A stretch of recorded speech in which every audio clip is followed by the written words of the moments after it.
Hey guys, எல்லாரும் எப்படி இருக்கீங்க? இன்னைக்கு நம்மளோட சேனல்ல ரொம்பவே இன்ட்ரஸ்டிங்கான vlog பத்தி தான் உங்களோட ஷேர் பண்ணிருக்கேன். இன்னைக்கு இந்த vlog ரொம்பவே இன்ட்ரஸ்டிங்கா போகும்னு நம்புறேன். அதே போல இந்த vlog பார்த்துட்டு இருக்கவங்க எல்லாருக்கும் ரொம்ப நன்றி. என்னோட வீடியோவை கிளிக் பண்ணி பார்த்துட்டு இருக்கிறதுக்கு. and யாராவது நம்ம சேனலை புதுசா சப்ஸ்கிரைப் பண்ணி பார்த்துட்டு இருக்கீங்கன்னா உங்களுக்கு மிகப்பெரிய நன்றி.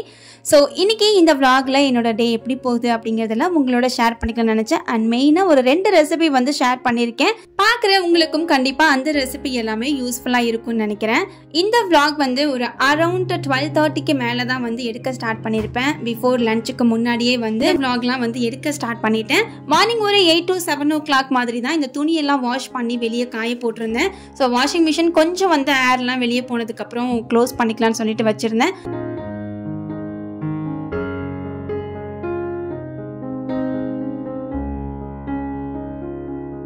இந்த vlog எடுக்கிறதுக்கு ஒரு 2 டேஸ்க்கு முன்னாடி இந்த வாட்டர் ஜார் வந்து வீட்டில் ஹஸ்பண்டுக்கு கிஃப்ட் கொடுத்தாங்கன்னு சொல்லி வந்து கொடுத்துருந்தாங்க. ஆக்சுவலாக இதில் வந்து டீடாக்ஸ் வாட்டர் வந்து மிக்ஸ் பண்ணி குடிக்கிறத நான் நிறைய வீடியோஸ்லையும் பார்த்துருக்கேன். நிறைய பேரும் இதில் டீடாக்ஸ் வாட்டர்லாம் மிக்ஸ் பண்ணி டெய்லியும் வந்து சாப்பிட்டுட்டு இருக்காங்க. ஸோ நம்ம வந்து அது மாதிரிலாம் எதுவும் பண்ணுறது கிடையாது. ஜஸ்ட் ஒரு 2 டேஸ்க்கு வந்து இதை எப்படி யூஸ் பண்ணலாம், நல்லா இருக்கு, அழகா இருக்கு அப்படின்னு சொல்லிட்டு ஒரு 2 டேஸ்க்கு வந்து கிச்சனில் நல்ல தண்ணி ஊற்றி வந்து நான் குடிச்சிட்டு இருந்தேன், அவ்வளோதான். பட் எனக்குமே இதில் டீடாக்ஸ் வாட்டர் மாதிரிலாம் மேக் பண்ணலாமான்னு சொல்லிட்டு ஒரு யோசனை வந்தது. பட் நான் என்ன நினைச்சேன்னு தெரியல. அது வாட்டர் ஊத்துனதுக்கு அப்புறம் எனக்கு பிடிச்சதா பிடிக்கலையா இல்ல வந்து இடம் ஆக்குபைடா இருக்கான்னு நினைச்சனான்னு தெரியல. ஓகே, இது எல்லாத்தையும் எடுத்து பேக் பண்ணியே வச்சிடலாம்னு சொல்லிட்டு மறுபடியும் எல்லாத்தையும் வாஷ் பண்ணிட்டு எல்லாத்தையும் வந்து பாத்தீங்கன்னா பேக் பண்ண ஸ்டார்ட் பண்ணிட்டேன்.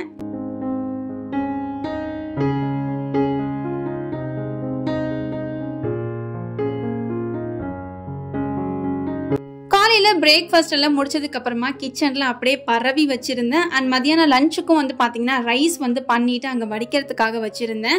அண்ட் இந்த வீடியோவை நான் மெயினாக எடுத்ததுக்கு ரீசனே பார்த்தீங்கன்னா கிச்சன் கொஞ்சம் நல்லா க்ளீன் பண்ணலாம். இந்த மசாலா டப்பாலாம் வந்து பார்த்தீங்கன்னா அப்பப்போ பார்ப்பேன், க்ளீன் பண்ணாமல் இருக்குன்னு தெரியும். பட் இருந்தாலும் அதை வந்து க்ளீன் பண்ணலையேன்னு சொல்லிட்டு அட்லீஸ்ட் வீடியோ எடுக்கும் போதாவது க்ளீன் பண்ணலான்னு சொல்லி நினைப்பேன். பட் இப்போயுமே வந்து பார்த்தீங்கன்னா இங்கே க்ளீன் பண்ணலை.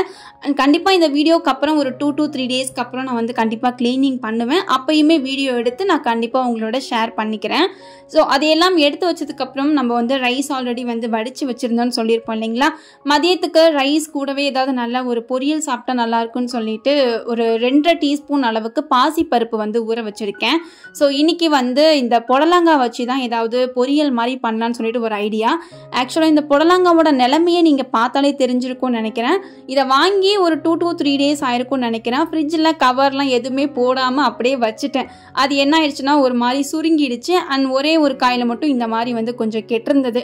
ஸோ இந்த காயில் இந்த பாதியை மட்டும் கட் பண்ணிட்டு மிச்சமாவது ஒழுங்காக வந்து சமைச்சு சாப்பிடலான்னு சொல்லிட்டு நான் வந்து க்ளீன் பண்ண ஸ்டார்ட் பண்ணிட்டேன்.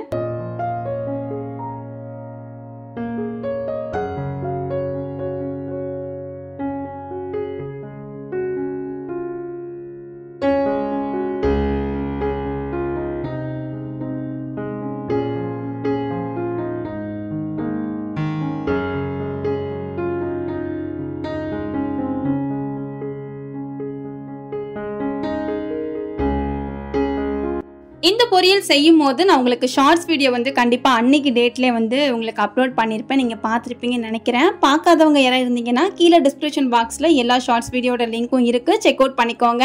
இந்த புடலங்காய் பொரியலுக்கு ஒரு தேங்காய் கிடையாது அண்ட் கடலைப்பருப்பு எதுவுமே இல்லாதனால இதை வச்சு என்ன பண்ணலான்னு சொல்லிட்டு பயங்கரமாக யோசிச்சுட்டு இருந்தேன். அப்போ தான் வந்து பாசிப்பருப்பு இருக்குது அப்படின்னு சொன்னோடனே பாசிப்பருப்பு மட்டும் வச்சு நம்ம ஏதாவது ட்ரை பண்ணலான்னு சொல்லிட்டு நான் ட்ரை பண்ணியிருந்தேன். எப்பயுமே வீட்டில் ரீஸ்டாக் மாதிரி நம்மக்கிட்ட தேங்காய் இருந்துக்கிட்டே இருக்கும். அன்னைக்குன்னு பார்த்து தேங்காவும் இல்லை கடலைப்பருப்பும் இல்லை அப்படிங்கிறதுனால இங்கே என்னடா பண்ணலான்னு சொல்லிட்டு நம்ம வந்து பொரியல் செய்யறதுக்காக பாசிப்பருப்பு வச்சு நான் வந்து ஒரு பொரியல் பண்ணியிருந்தேன். உண்மையிலே ரொம்ப டேஸ்டா இருந்தது. நீங்களும் இது எப்படி பண்றேன்னு பாருங்க. கண்டிப்பா உங்களுக்கும் இந்த ரெசிபி எல்லாம் பிடிக்கும் நம்புறேன்.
இந்த பொரியலுக்கு தேவையான வெங்காயம், புடலங்காய் எல்லாமே கட் பண்ணி வச்சுருக்கேன். புடலங்காய் வந்து ரொம்ப சின்னதாக அறியாமல் ஓரளவுக்கு ஒரு பாக்ஸ் சைஸில் இருக்க மாதிரி கட் பண்ணி எடுத்து வச்சுருக்கேன்.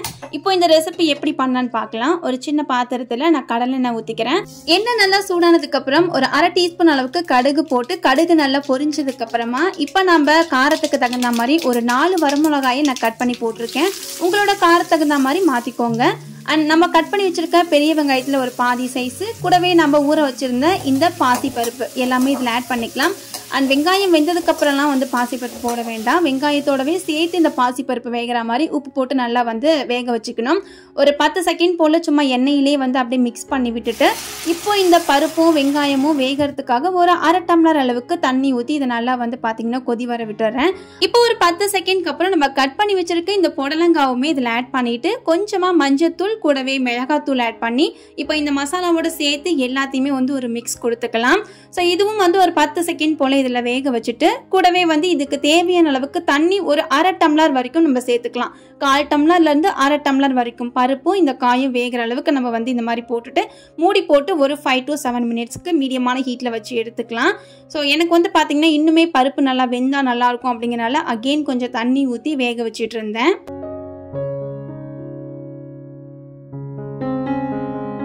இந்த அளவுக்கு நல்லா வெந்ததுக்கு அப்புறம் கடைசியா இது கூட ஒரு சீக்ரெட்டான மசாலா வந்து கொத்தமல்லி தூள் ஒரு 1/2 டீஸ்பூன் அளவுக்கு போட்டு மிக்ஸ் கொடுத்துக்கிட்டேன். இந்த பவுடர் வந்து உங்களுக்கு ஆப்ஷனல் தான். பிடிக்காதவங்க ஸ்கிப் பண்ணிட்டு நீங்க டைரக்டா வந்து எடுத்து சாப்பிட்டுக்கலாம். எனக்கு வந்து அந்த மசாலா போட்டு சாப்பிட்டது பர்சனலி பிடிச்சிருந்தது, அதனால ஆட் பண்ணி சாப்பிட்டுக்கிட்டேன். சில பேருக்கு மசாலா போடுறது பிடிக்காது கொத்தமல்லி தூள்லாம். ஸோ பிடிக்கலைன்னா கண்டிப்பா ஸ்கிப் பண்ணிடுங்க.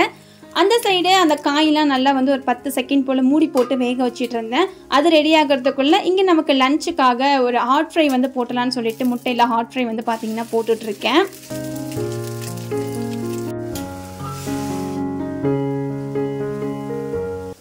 அவ்வளோதான், நம்மளோட பொரியல் சூப்பராக வந்து தண்ணி எல்லாமே நல்லா ட்ரை ஆகிட்டு சூப்பராக ரெடி ஆகிடுச்சு. அண்ட் நமக்கு ஒயிட் ரைஸ் கூடவே இன்றைக்கி ஹாட் ஃப்ரை, இந்த பொரியல், இது 3 மட்டும் தான் நான் வச்சு சாப்பிட போகிறேன். நான் எக்ஸ்பெக்ட் பண்ணவே இல்லை, அவ்வளோ டேஸ்ட்டாக இருந்தது. நம்ம தேங்காவும் போடலை, கடலைப்பருப்பு போடணும்னு நினச்சேன், கடலைப்பருப்பும் இல்லாதனால போடலை. அப்படின்னாலுமே இந்த பொரியல் வந்து அவ்வளோ டேஸ்ட்டாக இருந்தது. கண்டிப்பாக நீங்களும் வந்து ட்ரை பண்ணுங்கள்.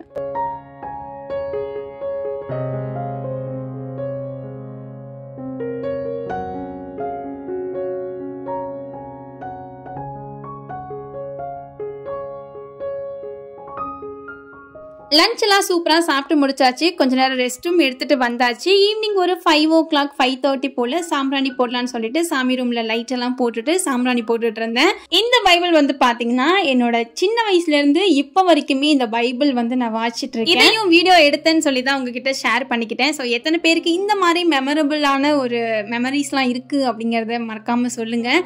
அண்ட் சின்ன வயசுலேயே நம்ம நேம்லாம் எழுதி நமக்கு ஒரு பைபிள், நம்மளோட பைபிள் அப்படின்னு சொல்லும்போது ஒரு மாதிரி கெத்தாக இருக்கும். அது ஒரு ஃபீல் சொல்லலாம். கண்டிப்பா வந்து நிறைய பேருக்கு இந்த மாதிரி எக்ஸ்பீரியன்ஸ் இருக்கும்னு நினைக்கிறேன். இது வரைக்கும் பார்த்தவங்க மறக்காம சொல்லுங்க.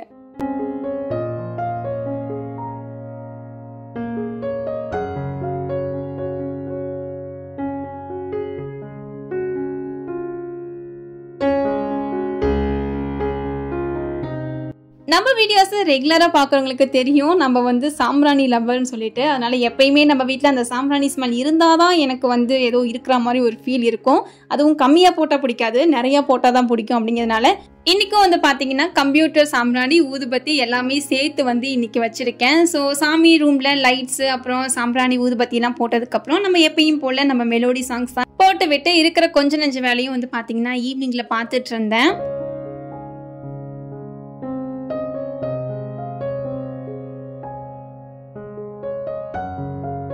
ஈவினிங்க்கு மேலே நான் எந்த ஒரு விளாகுமே எடுக்கல. விளாக் எடுக்கலாம்னு நினச்சேன், பட் அந்த அளவுக்கு எனக்கு வந்து பார்த்தீங்கன்னா விளாக் எடுக்கிற மைண்ட் செட் இல்லை. அப்படிங்கிறதுனால அகெயின் நைட்டு போல் டின்னர் செய்யும் போது தான் வந்து விளாக் எடுத்துகிட்டு இருந்தேன். ஆக்சுவலாக இன்றைக்கி நைட்டுக்கு வந்து ஏதாவது சிம்பிளாக பண்ணால் போதும் அப்படின்னு சொல்லி ஹஸ்பண்ட் சொன்னதுனால தினைக்குமே இட்லி தோசைன்னு சொல்லி போயிட்டுருக்கேன். இன்றைக்கி பணியாரம் வந்து செய்யலாம்னு சொல்லிட்டு பணியாரத்துக்கு தான் வந்து ப்ரிப்பேர் பண்ணிகிட்டு இருந்தேன். அண்ட் மெயினாக இந்த பணியாரத்துக்கு ஒரு சட்னி இன்றைக்கி வந்து பண்ணியிருந்தேன், வெங்காய சட்னின்னு சொல்லிட்டு. ரொம்ப டேஸ்ட்டாக இருந்தது. ஸோ எந்த ஒரு வீடியோவுமே பார்க்கல, நான் பாட்டுக்கு கையில் என்னென்னலாம் கிடைக்குதோ அதை மட்டும் வச்சு பண்ணியிருந்தேன். பட் டேஸ்ட் என்னமோ சொல்லவே தேவையில்லை, அவ்வளோ டேஸ்ட்டாக இருந்தது. ஒரு 4-5 இட்லி சாப்பிட்டா கூட எக்ஸ்ட்ரா ஒரு இட்லி சாப்பிட்ணும் போல் இருக்கும், அந்த மாதிரி ஒரு டேஸ்ட்டான ஒரு சட்னியாக இருந்தது. ஸோ கண்டிப்பாக நீங்களும் அந்த ஷார்ட்ஸ் வீடியோ பார்க்கலைன்னா கீழே இருக்குது, போய் செக் அவுட் பண்ணிக்கோங்க.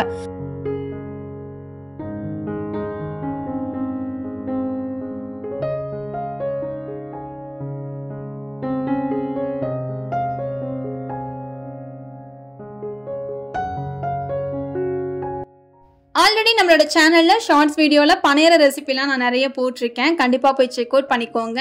இன்றைக்கி நான் பண்ணிகிட்டு இருக்க இந்த பணியார ரெசிபி வந்து பார்த்தீங்கன்னா ரொம்ப சிம்பிளாக என்னென்னலாம் கையில் கிடச்சிச்சோ அதை மட்டும் தான் போட்டுட்ருக்கேன்.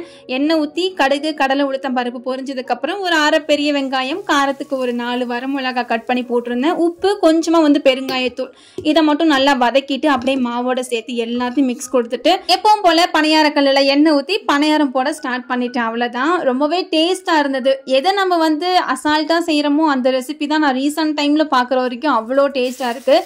ஸோ இந்த மாதிரிலாம் நான் ட்ரை பண்ணுற நிறைய ரெசிபி வந்து நமக்கு ஹிட்லாம் அடிச்சிருக்கு. ஸோ நீங்களும் இந்த மாதிரிலாம் ட்ரை பண்ணி பாருங்கள், கண்டிப்பாக ரொம்ப டேஸ்ட்டாக இருக்கும்.